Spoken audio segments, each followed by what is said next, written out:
Hi students, welcome to lesson number 18, non-probability sampling.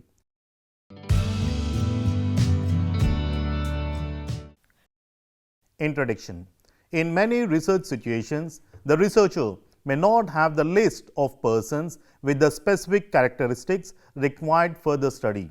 For example, number of people who smoke or consume alcohol, or number of wife battering, number of people involved in prostitution or beggary, and so on. In these cases, probability sampling is difficult and inappropriate to use. In these cases, it is appropriate to employ non-probability sampling.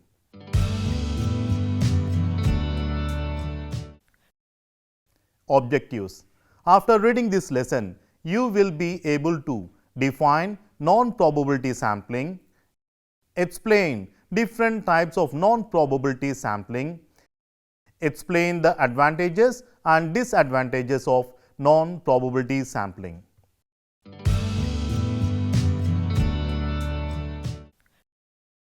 Non-probability sampling is based on the judgment of the researcher. Non-probability sampling procedures do not employ the rules of probability theory nor claim representativeness. As the list of population is not available, the researcher cannot select the respondents or units randomly. Therefore, we cannot know the size and effects of sampling errors. This sampling method is usually used for qualitative and explorative analysis. Non-probability sampling methods are more suitable for in-depth qualitative research in which the focus is often to understand complex social phenomena. This sampling method can be effective if the researcher intends to generate ideas or trying to collect the feedback from the people. However, the results cannot be generalized to the entire population with a high level of confidence. One of the advantages of non-probability sampling is its lower cost compared to probability sampling. Moreover, the in-depth analysis of a small purposive sample or a case study enables the discovery and identification of patterns and causal mechanisms that do not draw time and context-free assumptions.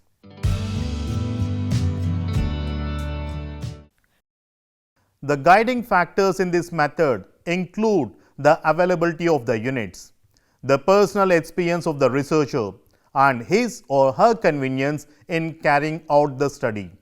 There are 5 types of non-probability sampling. The first one is convenience or accidental sampling, purposive sampling, quota sampling, snowball sampling, and volunteer sampling. Now let us discuss about convenience sampling. This sampling is also known as accidental sampling. This sampling refers to a method of selecting respondents who have to meet the researcher during certain period of time of research and are willing to be interviewed. In other words, the researcher studies all those persons who are most conveniently available or who accidentally come in his contact during a certain period of time in the research. For example, the researcher wants to collect the opinion of people on the measures taken by the government to control the spread of COVID-19. The researcher may interview or collect the opinion of the people on the streets that are presumed to reflect public opinion. This sampling method is employed where representativeness is not significant. The researcher employs this method when he does not have the parameters of the population or the list of community or people is not available. This sampling method may be biased. The respondents may have vested interest and respondents may be those people who are vocal. The most obvious advantage of convenience or accidental sampling is that it is quick and economical. This method is best utilized for exploratory studies or research. A convenience sampling is used in certain situations. Now let us discuss about them. The first one is when the universe is not clearly defined. The second one is when sampling units is not clear, and the third one is when a complete source or list is not available. Now let us discuss about the advantages of convenience sampling. The first one is it is relatively easy to get a sample. The second one is it is inexpensive compared to other methods. The third one is participants are readily available. But this method also has its own disadvantages. Now let us discuss the disadvantages of convenience sampling. The method cuts out a large part of the population. As a result, this leads to several issues like an inability to generalize the results of the survey to the population as a whole. The second one is the possibility of under or over representation of the population, and the results may be biased due to the reason why some people choose to take part and some do not. Now let us discuss about purposive sampling. Purposive sampling is also known as judgmental sampling. This sampling method is based on the pre-assumption that with good judgment one can select the sample units that are satisfactory in relation to one's requirement. The researcher purposively chooses persons who, in his judgment about some appropriate characteristics required of the sample members or thought to be relevant to the research topic and are easily available to him. For example, the researcher would like to study the reasons for not attending the classes or college regularly. The researcher might be desirable to choose the students for the sample who are frequently irregular to the college. The irregular students can better describe the causes for irregularity in attending the classes. If the researcher selects a random sample, he would also have the students who are attending the classes regularly and might influence the findings of the study. In this method, some variables are given importance and it represents the universe, but the selection of units is deliberately and is based on prior judgment. Advantages of purposive sampling. The first advantage is that it eliminates cost and time in preparing the sample. It also enables the researcher to include the positive aspects of stratification in the sample. But this sampling method also has its own disadvantages. The first one is, in this method, there is uncontrolled variability and bias. The success of purposive sampling method is solely depend on a thorough knowledge of the population and elimination of the use of inferential parametric statistical tools for the purpose of generalization. And the third one is complete reliance on perception and guess is risky in purposive sampling. Now let us discuss about quota sampling. In the quota sampling method, the researcher is instructed to collect information from an assigned quota, that is nothing but number of individuals in each of the several groups. The group may be specified on the basis of some characteristics such as age, income, gender and so on. This technique is generally used in market surveys and public opinion polls. In your quota sampling method, researcher first decides which strata may be relevant for the study to be conducted. Then the investigator sets a quota for each stratum. This is proportionate to its representation in the entire population. After the quota is set, quota sampling consists merely of finding persons with requisite characteristics. Even though quota sampling is not probabilistic, the investigator obviously must take every precaution to keep from bias in selection and thus make sure that the sample is as representative and generalized as possible. For example, the researcher would like to study the ambitions and aspirations of students pursuing sociology at UG level at 5 different colleges in Hyderabad city. The population consists of both boys and girls pursuing sociology at UG level, and there is a difference between their two groups. The researcher would like to gather the information from 50 students. Hence, 10 students from each college will be selected, of which 5 girls and 5 boys from each college will be selected for the study. The researcher has the ultimate freedom to select any 5 girls and any 5 boys from each college. The researcher wishes to study both the groups, but if he fails to gather the information from all the groups, the results of the study would certainly provide us with misleading generalizations about the population. The small groups may be excluded in practice. Keeping this in view, the researcher uses quota sampling method, which ensures inclusion of enough cases from each group in the sample. Quota can also be fixed according to their proportion in the entire population. For instance, the researcher would like to study the attitude of students on student elections in the college. The college has a total strength of 1500 students, of which 1000 are boys and 500 are girls. The quota can be fixed in the ratio of 1 girl for every 2 boys. Let us discuss the advantages of quota sampling. The first advantage is this sampling method enjoys the benefits of both stratified and purposive sampling. It makes use of stratification economically. Second one is it is also less expensive and speedy than other techniques. It does not require sampling frames. If the respondent refuses to respond, he or she can be replaced with another person who is ready to furnish the information. It is relatively effective. Primary data or information can be gathered in less time.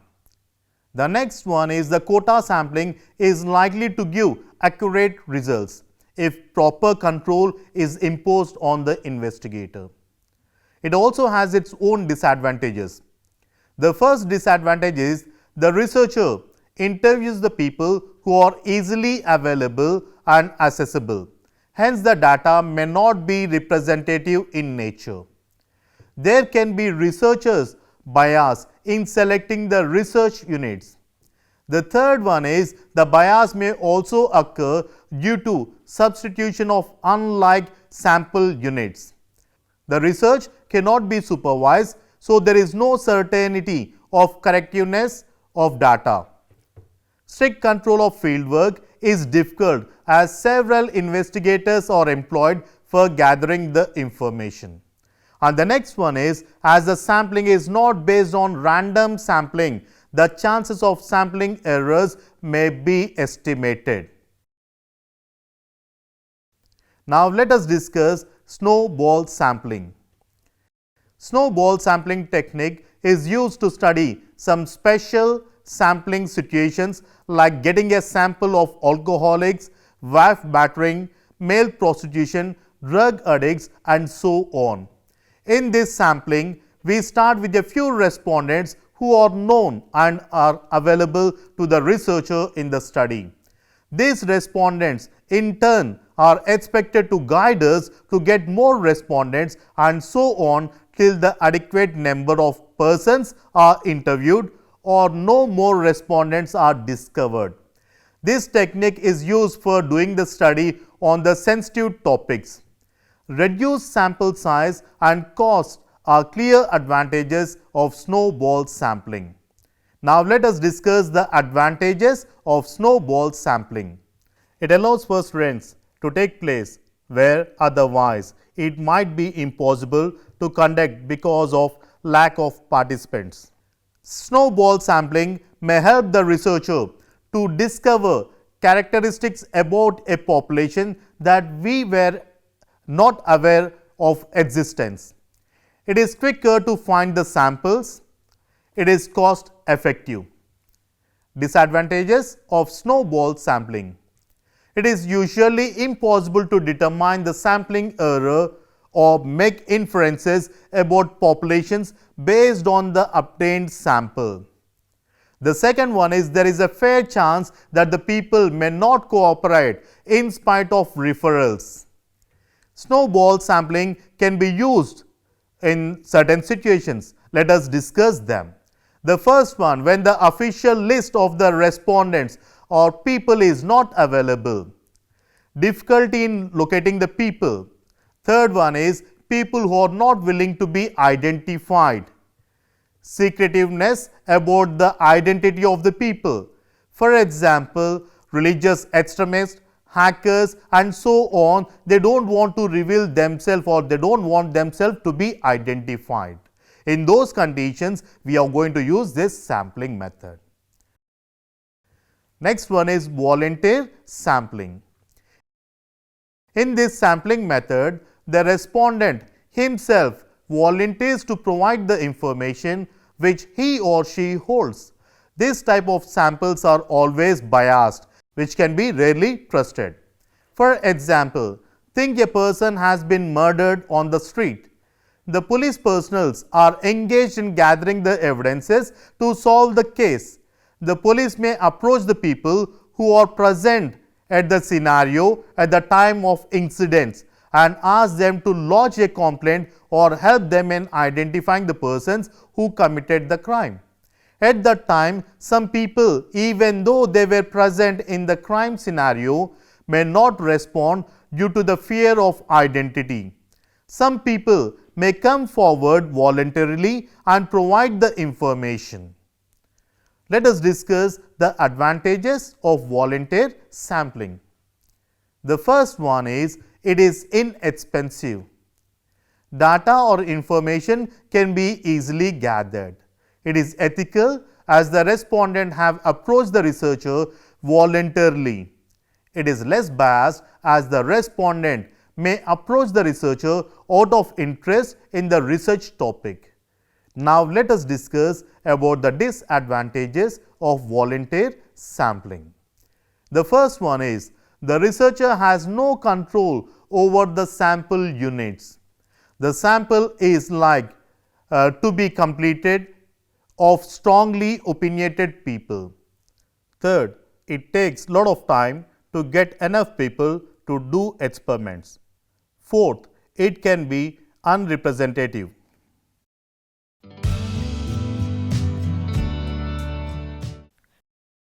Now let us discuss about the advantages of non-probability sampling in general. The first advantage is it is less expensive and it also consumes less time. Third, it can be used when the size of population with specific characteristic is not available. It is used with small sample size. Now let us discuss about the disadvantages of non-probability sampling. The first one is it is unrepresentative of the population. Second, the researcher bias in selecting the sample units also can be found. The third one is there is a chance of sampling errors. The fourth one is difficulty in controlling the sampling units and interviewers.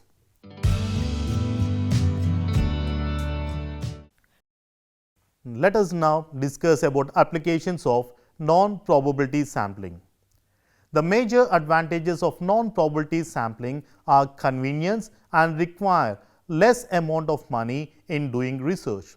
Social science research most often employs non-probability sampling for special studies like problems of mentally challenged children, parents who are abandoned by children, and so on.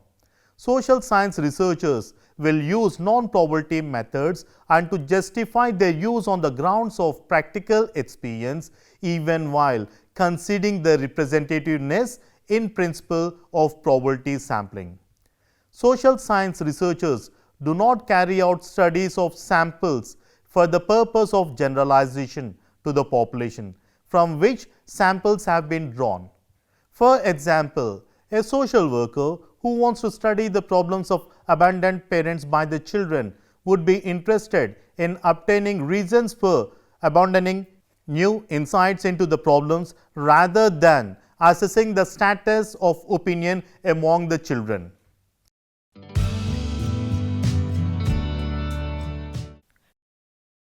Now let us conclude. In this lesson, we have learned that whenever the researcher do not have the complete list of people with the specific features or characteristics to be studied, or the researcher takes up qualitative research or explorative research, non-probability sampling will be employed. Non-probability sampling is purely based on the researcher's judgment. Non-probability sampling procedures do not employ the rules of probability theory nor claim representativeness. As the list of the population is not available, the researcher cannot select the respondents or units randomly. Therefore, we cannot know the signs and effects of sampling errors. These non-probability sampling methods are more suitable for in-depth qualitative research in which the focus is often to understand the complex social phenomena.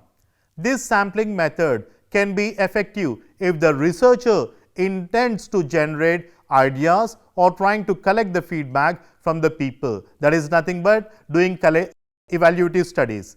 However, the results cannot be generalized to the entire population with a high level of confidence.